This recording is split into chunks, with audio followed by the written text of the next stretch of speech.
Olá, sejam bem-vindos ao meu canal no YouTube. Eu sou o professor Leonardo Saraiva, falando sobre a Constituição Federal de 88. Vamos tratar do artigo 47, onde vamos aprender sobre as deliberações por maioria simples e maioria absoluta.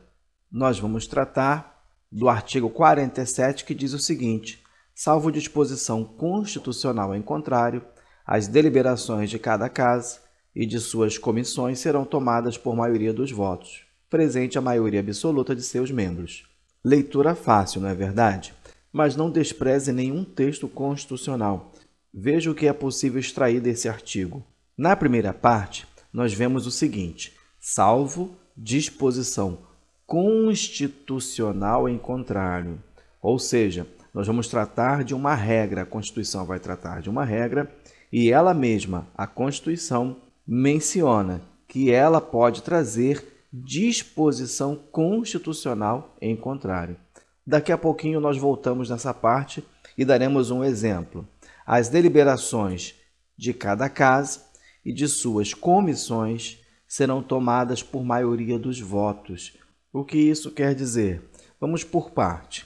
Nós temos que entender que quórum nada mais é do que o número mínimo de pessoas presentes para a realização do processo de votação.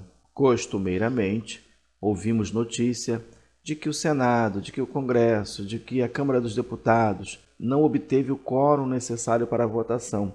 Isso é muito ventilado na mídia, não é? Então, quórum nada mais é de que um número mínimo de pessoas que devem estar presentes para a realização de uma votação. Daí, nós vamos entender também o que é uma maioria simples. Maioria simples é a mais comum.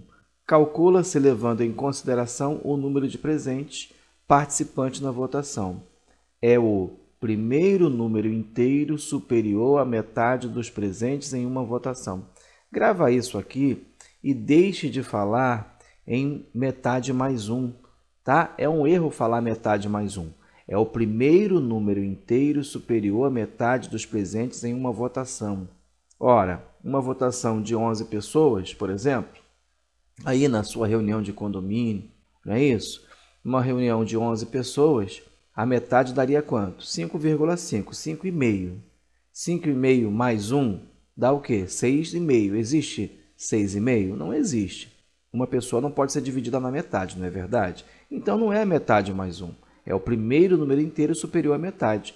Qual é a maioria na votação onde há 11 pessoas, por exemplo? 6, que seria o primeiro número inteiro superior à metade dos presentes. Ok? Guarde isso para você não errar questões em prova e também não ficar repetindo o que se ouve de forma incorreta. Já explico melhor essa parte também. Mas vamos continuar.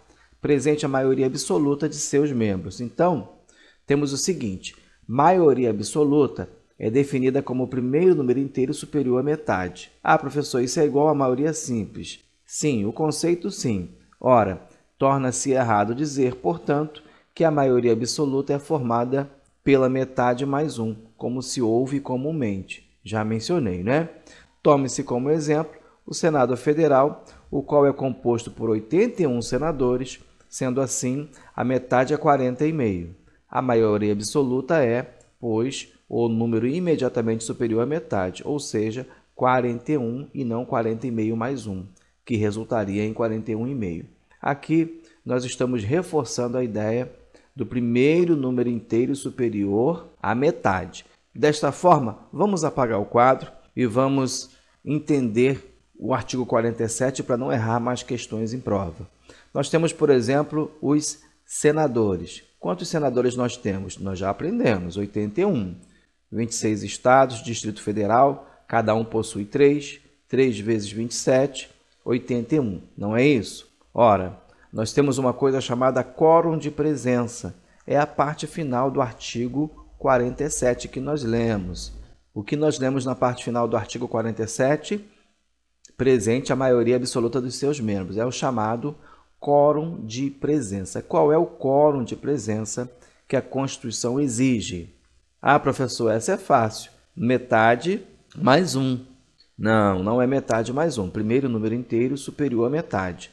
A metade é 40,5 Logo, primeiro número inteiro, 41. Essa é a maioria absoluta dos membros do Senado. Ora, 81 senadores. A maioria absoluta é o primeiro número inteiro superior à metade, 41. Então, é exigido pela Constituição um quórum de presença. 41 senadores devem estar presentes, por exemplo, para deliberarem sobre uma lei ordinária. Ok? Presente, então, os 41 senadores, pode-se dar início à deliberação. Não é isso? Então, nós vamos chamar de quórum de deliberação a maioria necessária para aprovação, no nosso exemplo, de uma lei ordinária. Que é a metade mais um? Não. É o primeiro número inteiro superior à metade. Qual é a metade dos 41 presentes? A metade é 20,5. Logo, 21 senadores. Nós temos, então, a aprovação nessa casa, por exemplo, de uma lei ordinária. Entendemos? É o que está escrito aqui no artigo 47, de forma simples para você entender, tá? Voltando lá na primeira parte, salvo disposição constitucional em contrário, nós mencionamos que a Constituição pode trazer exceções, e ela traz exceções lá no artigo 60 da emenda constitucional, mas vamos pegar um outro exemplo mais simples. Nós vamos pegar o exemplo da lei complementar. O artigo 69 da Constituição vai dizer: as leis complementares serão aprovadas por maioria absoluta. O que o artigo 69 está dizendo?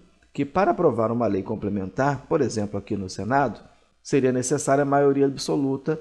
Qual é a maioria absoluta dos senadores? Ela equivale ao quórum de presença, 41 senadores. O primeiro número inteiro superior à metade é a maioria absoluta. Entendeu isso? Não erre sua questão em prova. Isso vai ser aprofundado ainda mais quando nós tratarmos de temas específicos. Nós vamos sempre usar essa base aqui, então absorva bem. Se não compreendeu, volte o vídeo, domine esse assunto para que você possa aprofundar cada vez mais. Na próxima aula vamos falar do artigo 48, vamos falar sobre a competência comum do Congresso Nacional. Lembrando que o Congresso Nacional também tem a competência exclusiva, que nós vamos tratar mais à frente. Mas na próxima aula, competência comum do Congresso Nacional. Chegamos ao fim. Se você gostou, curta, compartilhe, se inscreva no canal e Deus abençoe você.